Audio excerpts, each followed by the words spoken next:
Chapter 28. The Old Goose.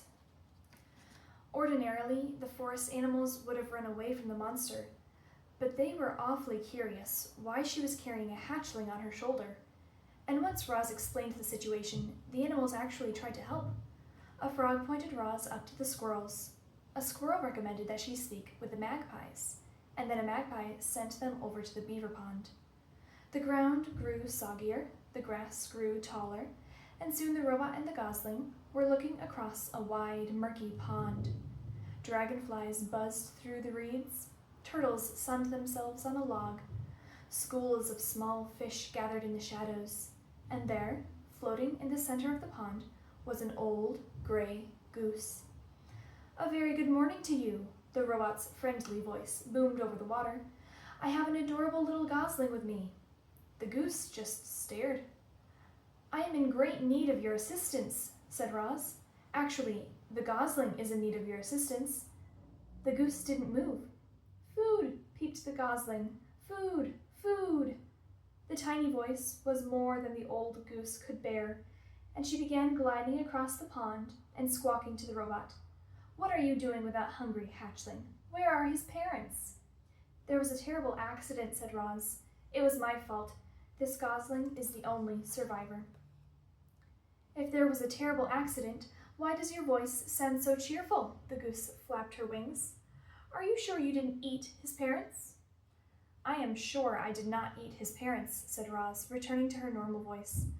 "I do not eat anything, including parents." The goose squinted at the robot. Then she said, "Do you know who his parents were?" "I do not know." "Well, they must have belonged to one of the other flocks on the island, because nobody in my flock is missing. Will you take the gosling?"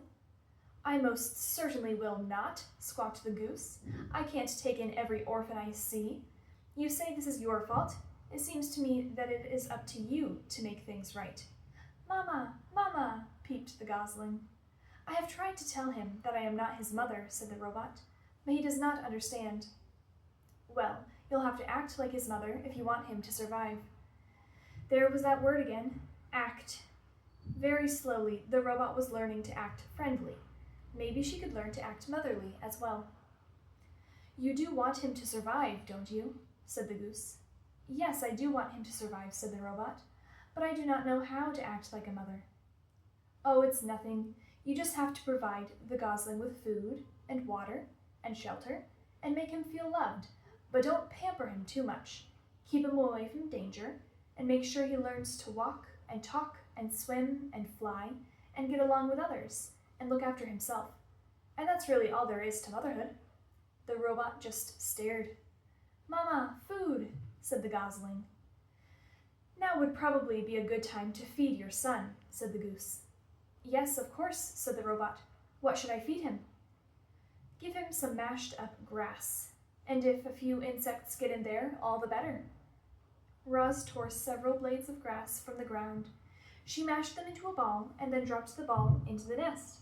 The gosling shook his tail feathers and chewed it his very first bites of food. "By the way, my name is Loudwing," said the goose.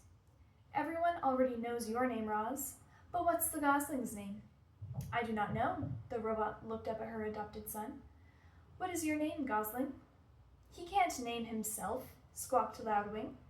And then, with a loud burst of wing beats, the goose fluttered up from the pond and landed right on Roz's head. Water streamed down the robot's dusty body as Loudwing leaned over the nest. "Oh dear, he certainly is a tiny thing," said Loudwing. "He must be a runt. I'll warn you, Roz, runts usually don't last very long, and with you for a mother, it'll take a miracle for him to survive. I'm sorry, but it's the truth. However, the gosling still deserves a name. Let's see here. His bill is an unusually bright color.